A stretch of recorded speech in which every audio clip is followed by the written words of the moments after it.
Welcome to the Primo's Musings podcast.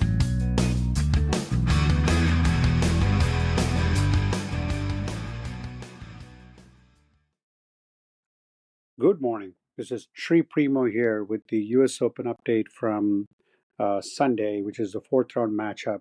We did talk about some of the fantastic matches on tap yesterday, the US Open. Let's start off with the first match between Dmitrov and Rublev. Um, Rublev, again, this is somebody I've been talking about for a while that he just hasn't had enough to make it to the next level. He's ranked number 6 in the world, and he has not justified his ranking, especially in the majors. He always comes up short. And but the match he was playing against Dimitrov today, his serve was just excellent in the first two sets. Rublev actually had chances to win the second set, but Dimitrov managed to take it to the tiebreaker and pretty much win the tiebreaker much easily. But Rublev could have easily folded here, but give him credit, came back, and then a couple of things that happened. Dimitrov's serve was not on point.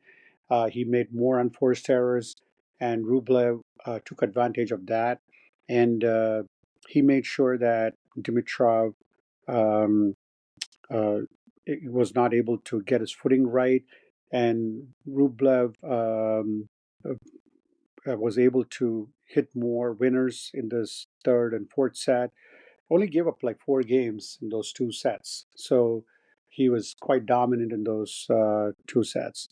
Going back to the fifth set, the first 4 games were uneventful, meaning everybody held on serves. But it was just a matter of time where Dimitrov's serve took into another gear, and Rublev started making some unforced errors. And once he did that, Dimitrov took advantage of that, broke him, went to a 4-2 lead, and then it was just a matter of time if Dimitrov's serve could serve him well in terms of winning that match. And that is exactly what happened, where he managed to come up with some big serves, and Rublev could not withstand the amazing serves from Dimitrov. With that, Dimitrov moves on to the quarterfinals. In the other match between Ruud and Fritz, Ruud was just playing unbelievable in the first set. Fritz didn't really have much answers to it. It was one break of serve, but still, Fritz was playing second fiddle to Ruud in that particular set, where Ruud had every answer to every question. I mean, his serve was on point. Um, he was hitting the ball deep, and Fritz could not really handle Ruud's play. But then come the second, third set, and fourth set, the second set was much closer with each player going back and forth. But Fritz came up with a very important break, and ever since he did that, he managed to wrap up the match at 6-4. And similarly, in the third set, he got one break and was able to uh, win that second set as well, or third set as well. The fourth set, back and forth affair, but um, in the first 2 games, but after that, it just Fritz just played on another level. I mean, he took a 5-1 lead, and it was just a matter of time that Ruud would fold, and that is exactly what happened. And Fritz moving to the quarterfinals, good for him. This is a great major in terms of for him so far. I mean, he's not had some successes this year on the ATP Tour, so happy for Fritz to move on to the quarterfinals. And then the Americans had hope in terms of Brandon Nakashima playing against world number 4 Zverev, who could uh, move to number 2 soon, um, because Djokovic may not be playing many more Masters 1000 series matches, I think.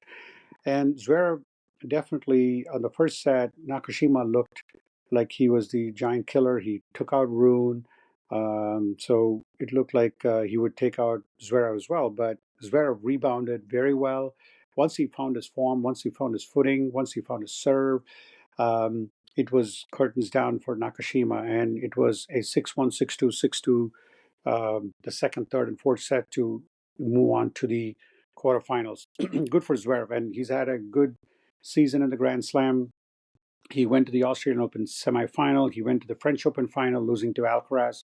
So he could be thinking this is his year with Djokovic and Alcaraz gone. Yes, of course, you do still have Sinner and Medvedev playing today, but um, I think good for Zverev.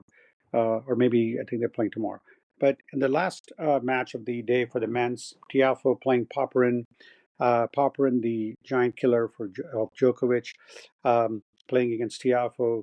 Big Four really looked good in the first two sets. I mean, he won 6-4, very close game, and it could have gone either way. Both these guys were serving out bombs there, and you could see that it could come down to 1 or 2 points here and there. And there were some excellent shots from both of them, the lobs and the speed at which they were ripping their forehands and backhands was a treat to watch. And the Arthur Ashe crowd really loved it. And after winning the first two sets, Tiafoe had a little bit of a letdown. Popper just rebounded very bad. He played at the level he was playing against Djokovic, went on to win it at 6-2. His serve was on point. Tiafoe didn't have many answers. Once he got on an early lead and Tiafoe was just catching up, uh, Popyrin easily managed to win. The fourth set was very close, going back and forth, and it seemed like the Arthur Ashe crowd was bracing for a fifth set. But Tiafoe managed to play some of the best tennis I've seen him play. I saw him play even last in the Cincinnati where he lost to Sinner. That was an amazing run so far. I mean, he's won like 11 out of 12 matches in the last. That is pretty incredible, and I would put him definitely on a favorite as well to win this all, and how great that would be. On the women's singles, yesterday you had the big matchup. Let's talk off with the early matchups. We have Badosa. Good for her to move on to the quarterfinals, only her second quarterfinals that she's moved on to. And she played unbelievable. Had a lot of injuries, even thought about quitting the sport. But she came back strong. She was just incredible. Even though the score looked at 6-1, 6-2, I watched most of the match. Badosa had to work to get that victory, but good for her to move on. But it's still a straight set victory. And then Sabalenka in the nightcap won 6-2, 6-4 against Mertens. She's now won, she's been to quarterfinals of every major this year. And I think the last time someone did that, Serena Williams. Um, and then we get to Coco Gauff and Navarro, which was a rematch of sorts that happened in Wimbledon. And Navarro gets her revenge again, or gets her victory again. She won 6-3, 6-4. She lost in the second and won 6-3 in the third. Close match, but I think Coco Gauff, I can see that the form that she had when she won the US Open last year, she's been a little bit off on the serve. She was definitely struggling. It seemed that um, even I think she got broken, I think, in her last game as well. And that really doesn't bode well for Coco Gauff if she has to continue her success. But Navarro is slowly inching forward. She could be in the top 10 soon. A lot of credit for her. And then in the nightcap, which started right after the Tiafoe match, Qinwen Zheng, I mean, who almost should have lost the first round, great for her to come back against Dana Wicek and won the first set. But I didn't get to watch the game match because it was too late. But got to watch some of the highlights. But Qinwen was amazing in the third set. She was just incredible. I mean, her serves and her forehand and her backhand, everything was working in her favor. Didn't give much chance for her opponent, and she moves on. So, who do we have on the tap today in women's? Let's start with the women's. We have Paulini, the French Open medalist, against Mukova. That's going to be incredible. That's 11 o'clock match. I can't wait to watch that. And then you have the American Jessie Pegula against Schneider, the round of 16 in Arthur Ashe. That's the premier match. And then I'm ready to watch the next one, Caroline Wozniacki against Haddad Maya, and that's going to be I'll be rooting for Caroline Wozniacki there. And then in the nightcap at 7 o'clock, you have the Swiatek and Samsonova. Swiatek playing as good as anybody can play. And the I was right. Today they do have the men's too. You have Draper playing on Makak. You got Borges playing on Medvedev. Diminor playing Thompson. Australian battle there, and then you got 8:15 tonight. Sinner and Paul.